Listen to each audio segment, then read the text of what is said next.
Hi everyone, so numerical method की series में हम पढ़ रहे थे न्यूमेरिकल इंटीग्रेशन। आज की वीडियो का हमारा टॉपिक है रॉम्बर्ग इंटीग्रेशन। तो स्टार्ट करते हैं। तो टॉपिक हम लोग जो डिस्कस करने वाले हैं वो है रॉम्बर्ग इंटीग्रेशन। न्यूमेरिकल प्रॉब्लम सॉल्व करेंगे और इसका पीडीएफ का लिंक आपको नीचे डिस्क्रिप्शन में मिल जाएगा। रॉम्बर्ग इंटीग्रेशन बेसिकली हम लोगों ने पहले ट्रैपेजॉइडल रूल पढ़ा था। तो ट्रैपेजॉइडल रूल क्या होता है हमारे पास, इस ट्रैपेजॉइडल रूल के फॉर्मूले को यूज़ करके हम लोग इंटीग्रल को सॉल्व करते हैं। तो रॉम्बर्ग इंटीग्रेशन जो है इसमें हम लोग रिपीटेडली ट्रैपेजॉइडल रूल को यूज़ करेंगे। अब वो कैसे करेंगे, यहाँ पे बेसिकली मैंने इसका डेफिनेशन लिख दिया है। अगर आपको डेफिनेशन लिखना है एग्जाम में तो आप यहाँ से ले सकते हैं कि suppose we have to compute, ये हमारे पास इंटीग्रल है जिसको हमें सॉल्व करना है। तो if we apply trapezoidal rule once, अगर एक बार अप्लाई करते हैं तो we get an approximation. If we then divide the interval into more sub interval, trapezoidal rule become better. यहाँ पे बेसिकली बोला जा रहा है अगर n इक्वल टू 1 लेके अगर हम लोग किसी इंटीग्रल को सॉल्व करते हैं तो हमें कुछ अप्रॉक्सीमेट रिजल्ट मिलता है उसका। अगर हम लोग उसी को मोर सब इंटरवल में डिवाइड कर देंगे, मतलब n की वैल्यू को हम लोग बढ़ा देते हैं, 4 करेंगे या फिर 6 कर देंगे या 8 कर देंगे, जितना ज़्यादा बढ़ा करके हम लोग फिर ट्रैपेजॉइडल रूल को यूज़ करते हैं हमारा रिजल्ट उतना ज़्यादा एक्यूरेट होता है। ओके, तो वही चीज़ यहाँ पे लिखा है। तो अगर रॉम्बर्स इंटीग्रेशन क्या होता है, Romberg's integration takes these trapezoidal approximation and then removes much of the error systematically. अब जो भी अप्रॉक्सीमेट रिजल्ट आता है हमारे पास ट्रैपेजॉइडल रूल से, रॉम्बर्स इंटीग्रेशन क्या करता है, उसमें से जो हमारे पास एरर होता है उसको रिमूव करता है, रिमूव द एरर।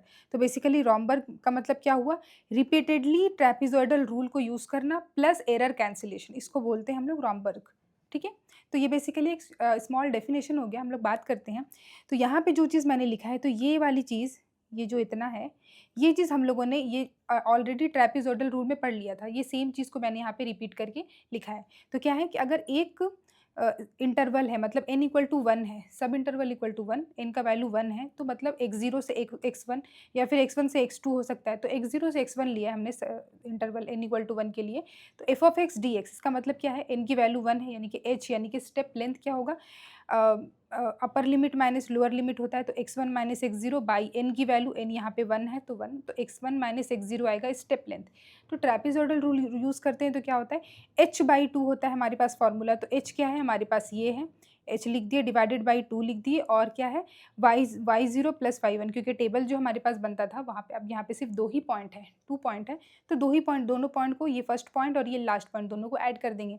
अगर n इक्वल इंटरवल्स होते थे, n इक्वल टू 1 नहीं होके और ज़्यादा होते थे, तो क्या होता था, फॉर्मूला हमारा सेम h/2, और यहाँ पे first point y0 plus yn, और जो बीच के पॉइंट्स को 2 से मल्टीप्लाई करके हम लोग लिखते थे। ठीक है, तो ये वाली चीज़ है हमारी ट्रैपेजॉइडल रूल। इसके बाद यहाँ पे क्या है कि now in Romberg we usually take n equal to 1। अब यहाँ पे एक चीज़ ध्यान रखना है, मैंने लिखा है n equal to 1, then n equal to 2, then n equal to 2, फिर then n equal to 4, then n equal to 8, then n equal to 16। तो जैसे कि हम लोग ये पता है, यहाँ पे देखो आपको मिल जाएगा, रॉम्बर्ग का मतलब है रिपीटेड ट्रैपेजॉइडल रूल। मतलब जो भी क्वेश्चन हमें मिलेगा, अगर ये वाला क्वेश्चन मिला तो हमको इसमें रिपीटेडली ट्रैपेजॉइडल रूल का यूज़ करना है। रिपीटेडली का मतलब पहले वाला जब हम लोग यूज़ करेंगे तो पहले n equal to 1, then n equal to 2 मैंने लिखा है, मतलब दोबारा जब हम लोग ट्रैपेजॉइडल रूल यूज़ करेंगे उसमें, तो उसमें n की वैल्यू को 2 यूज़ करेंगे। Then n equal to 4, then n equal to 8, और फिर n इक्वल टू 16 का यूज़ करेंगे। तो इस तरीके से हम लोग रॉम्बर्स इंटीग्रेशन में ट्रैपेजॉइडल रूल का यूज़ करते हैं और अपना अप्रॉक्सीमेट रिजल्ट निकालते हैं। So each time the step size is halved. तो ये वाली चीज़ को आपको याद रखनी है, बेसिकली ट्रैपेजॉइडल रूल को याद रखना है, और बेसिकली यही चीज़ जो है आपका इंपॉर्टेंट है, को याद रखना होगा। ओके, उसके बाद क्या है, अगर आप लोग बुक में देखिए या फिर एमसीक्यू क्वेश्चन जो पूछे जाते हैं उसमें आपको फार्मूला पूछा जाता है। तो इस तरीके का फार्मूला होता है, इसको बोलते हैं रॉम्बर्स इंटीग्रेशन का formula. So this is known as Romberg's integration formula. If we expand this equation we will get a lower diagonal matrix. Lower diagonal matrix क्या होता है, हमारे पास मैट्रिक्स में कुछ इस तरीके से रिजल्ट होते हैं, यहाँ पे 1 2 3 4 5 6 7 8 9। लोअर डायगोनल मैट्रिक्स का मतलब ये वाला सिर्फ मैट्रिक्स रहेगा, मतलब यहाँ पे 1 4 7 5 6 8 और 9 ये रहेगा लोअर, ये नहीं रहेगा, सॉरी, इतना रहेगा, बस इतना। तो लोअर रहेगा डायगोनल। अगर इसको एक्सपैंड कर देना तो हम लोगों को लोअर डायगोनल मैट्रिक्स मिल जाता है, और इसी मैट्रिक्स को यूज़ करेंगे हम लोग अपने फॉर्मूला में भी। तो the element of the matrix are computed row by row in order indicated in the next figure.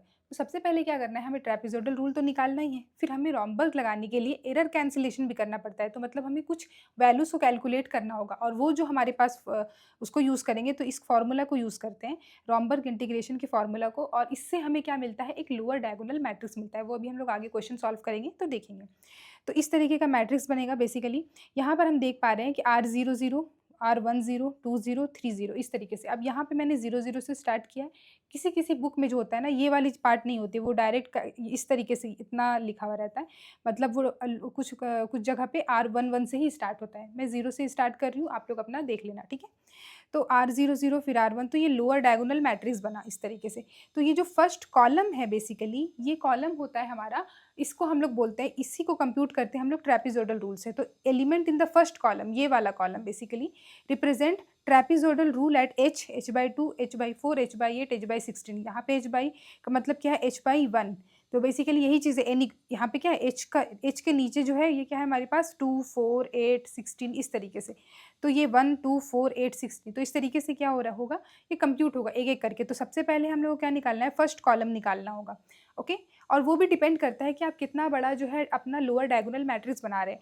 हो सकता है कि आपको छोटा मैट्रिक्स बनाना हो, मतलब आप यहीं तक बनाना चाहें, ठीक है? या फिर आप ये वाला भी लेना चाहिए, इसके बाद आप R40 भी लेना चाहें, तो वो डिपेंड करता है। मैक्सिमम जो एग्ज़ाम्स में आपको पूछे जाते हैं, वो आपको 1, 2, 3 और उसके बाद यहाँ तक, इतना दूर तक अगर आप निकाल देते हो तो चल जाते हैं। अगर कहीं पे आपका क्वेश्चन में आपको लग रहा है कि आपको सॉल्व ज़्यादा करना है, तो आप पूरा बना सकते हो, ठीक है? उसके बाद यहाँ पे ये है रिकर्सिवली ट्रेपेज़ोइडल रूल का जो फ़ॉर्मूला होता है वो ये होता है। ये बेसिकली हम लोग पढ़ेंगे नहीं, ये मैंने लिख दिया है। आप लोग नोट्स में, मतलब इसका जो पीडीएफ का लिंक है, आपको डिस्क्रिप्शन में देख लेना। आपको ये वाला चीज़ आपको मिलेगा। एमसीक्यू वगैरह क्वेश्चन जो है इससे पूछे जाते हैं, तो मैंने यहाँ पे लिख दिया है कि इसको जो हम लोग क्या करते हैं, इसको बोलते हैं रिकर्सिव ट्रेपेज़ोइडल रूल, ओके? तो उसके बाद जो सिंपल टर्म में है, सबसे पहले आपको याद रखना है ट्रेपेज़ोइडल रूल। उसके बाद दूसरा में आपको याद रखना है कि जो हमारे पास क्या बन रहा है, लोअर डायगोनल मैट्रिक्स हमें बनाना है, और जो फर्स्ट कॉलम होगा उसको हम लोग ट्रेपेज़ोइडल रूल से सॉल्व करेंगे। तो सॉल्व करके मान लीजिए हमने n की वैल्यू को, जो भी इंटीग्रेशन है, n की वैल्यू को 1 लेके ये निकाल लिया, n की वैल्यू को 2 लेके ये भी निकाल लिया, n की वैल्यू को 4 लेके ये निकाल लिया, n की वैल्यू को 8 लेके ये निकाल लिया। फर्स्ट कॉलम तो निकल गया। सेकंड कॉलम, थर्ड कॉलम और ये जो बचा फोर्थ कॉलम, इसको निकालने के लिए हमें क्या करना है, इसी को निकालने के लिए ये बेसिकली ये फॉर्मूला दिया हुआ है, इसको यूज़ करना होता है। लेकिन ये फॉर्मूला थोड़ा सा डिफिकल्ट है यूज़ करना। उससे एक ज़्यादा ईजी मेथड है, वो ये है कि आप इस वाली चीज़ों को याद रखें।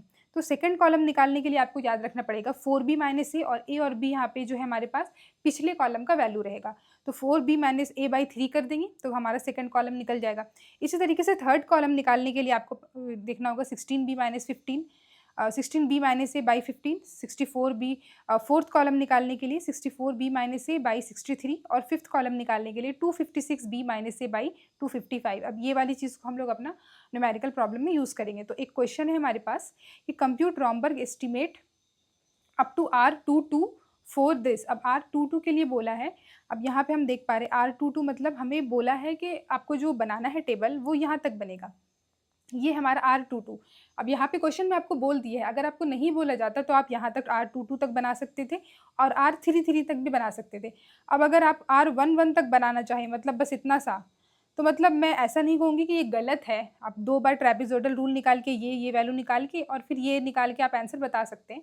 लेकिन आई रिकमेंड कि एटलीस्ट आप R22 तक ज़रूर, मतलब ये इतना सा आप लोग ज़रूर निकालें, ठीक है? अब यहाँ पे क्वेश्चन में बोल दिया है R22, तो हम लोग इसको R22 तक निकालेंगे। तो स्टार्ट करते हैं यहाँ पर। ओके, तो यहाँ पे मैंने लिखा है सॉल्यूशन में कि we have to find R00। अब R22 तक हमें निकालने बोला है, तो इसका मतलब हमें क्या निकालना पड़ेगा, R00, R10, 20, 11, 21 और उसके बाद R22, मतलब इतना वैल्यू हमें निकालना है। तो यही सेम चीज़ें मैंने यहाँ पे लिखी है। आप लोग इस चीज़ को लिख सकते हैं एग्जाम में, स्किप भी कर दे तो कोई ज़्यादा दिक्कत नहीं है, स्किप भी कर सकते हैं। मैं प्रॉपर लिख के यहाँ पे सॉल्व कर रही हूँ। रोम्बर्ग table start from trapezoidal rule, मतलब जो फर्स्ट हमारे पास जो होता है कॉलम होता है वो ट्रेपेज़ोइडल रूल से होता है, और हायर वैल्यूज़ को निकालने के लिए हमारे पास ये फॉर्मूला है। आप ये भी लिख सकते हैं, बाकी हमारे पास शॉर्टकट फार्मूला तो है, उसको ही हम लोग यूज़ करेंगे। तो स्टार्ट करते हैं। सबसे पहले हमें क्या निकालना है, R00।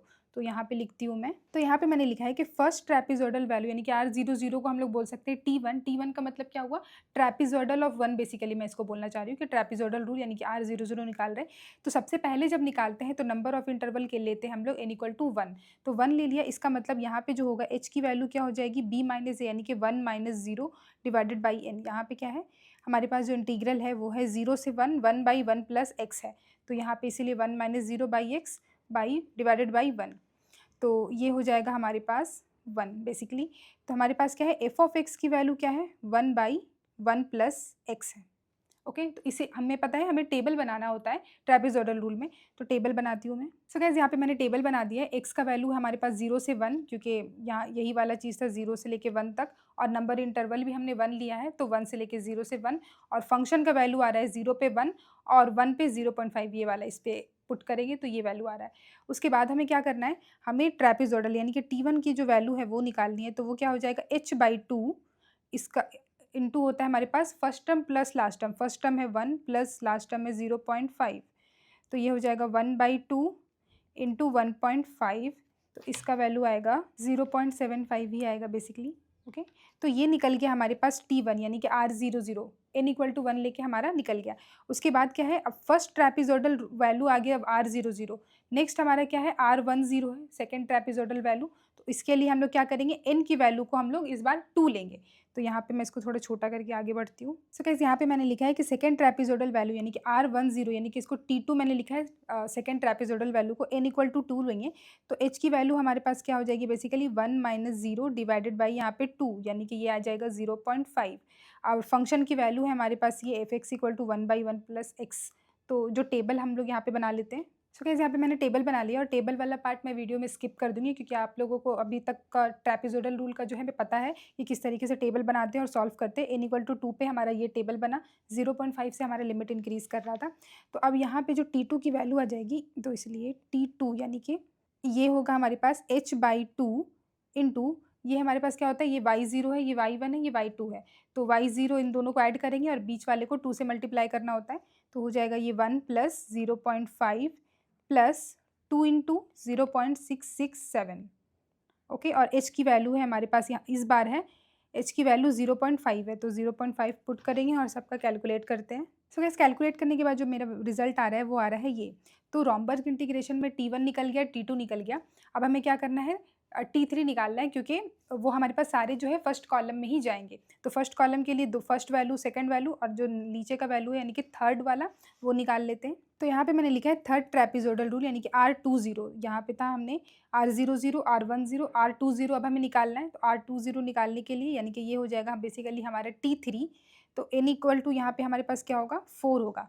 सबसे पहले जब हम लोग निकाल रहे थे पहला वाला में हमने लिया n=1, फिर लिया हमने n= यहाँ पे 2, ओके, अब लेंगे n=4, तो यहाँ पे जो हमारे पास h की वैल्यू आएगी वो वैसे ही रहेगा 1 minus 0 upper limit minus lower limit divided by n, यहाँ पे 4 है, 1/4 यानी कि 0.25। अब इसके लिए हमें टेबल बनाना है। ओके, सो यहाँ पे मैंने टेबल बना लिया। अगर आप लोग बार बार ज़्यादा प्रैक्टिस करोगे ट्रेपेजोइडल रूल को, तो आपको टेबल जो है आपको बनाना बहुत ईजी हो जाएगा, तुरंत ही टेबल बन जाता है यहाँ पे। तो यहाँ पे इसके बाद क्या है, जो हमारे पास T3 का वैल्यू क्या हो जाएगा, फॉर्मूले के अकॉर्डिंग h/2 इंटू y0, यहाँ पे क्या है 1 है, प्लस फर्स्ट वैल्यू हमारे पास ये है, लास्ट वैल्यू ये है, तो 1 प्लस 0.5 प्लस 2 इंटू यहाँ पे जो बीच के जो वैल्यू बचे हैं उसको लिखना होगा, तो ये है हमारे पास 0.80 plus 0.667 plus 0.571।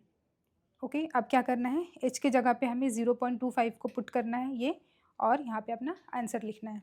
So guys calculate करने के बाद जो मेरा रिजल्ट आ रहा है वो ये आ रहा है। अब हमने देख लिया कि हमारे पास जो ट्रेपेजोइडल रूल से, क्योंकि हमें 3 वैल्यू निकालने थे टेबल के फर्स्ट कॉलम के, तो तीनों हमने निकाल लिया है। अब क्या करते हैं, इसको मैं टेबल यहाँ पे बना लेती हूँ पहले। तो ये बन गया हमारा इस तरीके से टेबल, ये है बेसिकली हमारे पास, इसको मैं ऐसे लिखती हूँ, ये बेसिकली हमारे पास R00, R10 और R20।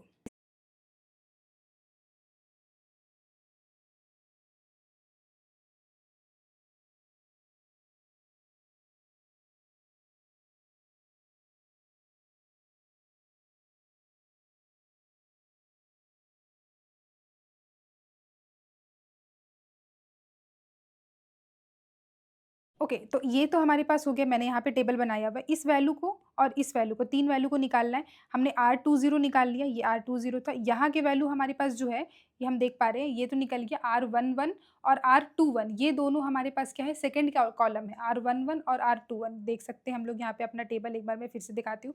R00, R10, R20 ये निकल गया हमारे पास। R11, R21 ये जो है हमारे पास, ये हमारा सेकंड कॉलम है, और R22 हमारा हो जाएगा थर्ड कॉलम। ओके, तो ये वाला निकालने के लिए हमारे पास एक सिंपल सा फॉर्मूला है कि यहाँ पे लिखा हुआ है हमने कि to find the first Romberg correction. पहला जो था, पहला कॉलम वो रोम्बर्ग करेक्शन नहीं था, वो हमारा ट्रेपेजोइडल रूल था। उसके बाद जो सेकंड कॉलम होता है वो हमारा रोम्बर्ग करेक्शन, उसको हम लोग बोलते हैं। तो first Romberg correction means second column. इसके लिए हमारे पास फॉर्मूला है 4b minus A divided by 3, और ए और बी यहाँ पे 2 सक्सेसिव रो है फर्स्ट कॉलम का। तो हमें आपको याद रखना है सेकंड कॉलम के दोनों वैल्यू, मतलब ऐसा नहीं कि इसके सेकंड कॉलम है हमारे पास ये दोनों वैल्यू, ये तो हम लोग नहीं ले रहे, यहाँ तक ही हम लोग का टेबल बन रहा है। तो ये जो दोनों वैल्यू है, दोनों के लिए ही हम लोग को क्या यूज़ करना है, 4b माइनस ए। अगर और ज़्यादा नीचे जाएगा, सेकंड कॉलम के जितने भी वैल्यूज़ को हम लोग को निकालना होगा, सबके लिए हमारे पास 4b माइनस ए वाला ही फॉर्मूला यूज़ करेंगे। तो 4b माइनस ए, तो इसमें हमारे पास क्या है, मैं यहाँ पे R20 निकाला हुआ है, इसके आगे ही मैं इसको बनाती हूँ। तो यहाँ पे मैं लिख देती हूँ computing R11 using 4b minus A divided by 3। Okay, तो 4b माइनस ए हमें देखना है। यहाँ पे हमें पता है, यहाँ पे मैं एक काम करती हूँ, इसको ऐसे लिखती हूँ। ये जो वैल्यू आएगा ये होगा हमारे पास R11 R21, और ये हो जाएगा हमारे पास R22। ठीक है ना। तो ये मैट्रिक्स आपको इस तरीके से याद रखना है। मतलब अगर आपको नहीं भी समझ में आ रहा है आर इस तरीके से, तो इतना आपको समझ में आना चाहिए कि जो फर्स्ट वाला है ट्रेपेजोइडल रूल से यूज़ करें, और सेकंड वाले का मतलब यहाँ का जो वैल्यू है, ये वाला वैल्यू, इस वैल्यू के लिए हमें यूज़ करना है 4b माइनस ए का फॉर्मूला। ओके, मैं टेबल मैंने यहाँ पे बनाया है, और इसको कंप्यूट R11 को मैं पीछे कर रही हूँ, इस यहाँ पे कर रही हूँ। ओके, तो 4b माइनस ए, बी क्या होता है हमारे पास, क्योंकि ये वैल्यू हम लोग निकाल रहे हैं, तो इसके पीछे का, इससे जस्ट पीछे का जो कॉलम है उसको देखेंगे, ये वाला। तो इसके पीछे हमारे पास ये कॉलम है, इसकी वैल्यू में जो भी हमारे पास है, मतलब इसके साथ में जो है उसको मानेंगे b, और इसके ऊपर वाले को मानेंगे a। ओके, तो ये है हमारे पास a की वैल्यू। इस वैल्यू को निकालने के लिए ये हो जाएगा a, और ये वाला वैल्यू हो जाएगा हमारा b। तो 4b माइनस ए का मतलब 4 इंटू ये वाला value minus this divided by 3 करेंगे, तो ये आ जाएगा हमारे पास R11 की वैल्यू। बस इतना ही करना है हमें।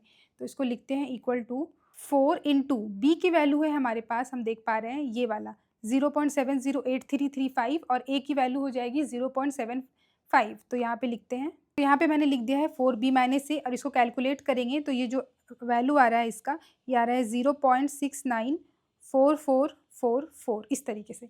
तो R11 की वैल्यू हमारे पास क्या हो गई, मैं यहाँ पे लिखती हूँ, R1 की वैल्यू हो जाएगी हमारे पास 0.694444। ओके, अब इसके बाद हमारे पास क्या है, R21 निकालना है। तो मैं यहाँ पे लिखती हूँ computing R21 using 4b minus A divided by 3। अब यहाँ पे क्या है, 4b माइनस ए। अब इस वैल्यू के लिए निकालने के लिए जो b और a हो जाएगा, वो हो जाएगा इसके जस्ट पीछे में जो भी वैल्यूज़ है, जो भी दो सक्सेसिव वैल्यू है, ये हो जाएगा हमारे पास a, और ये वाला वैल्यू हो जाएगा b।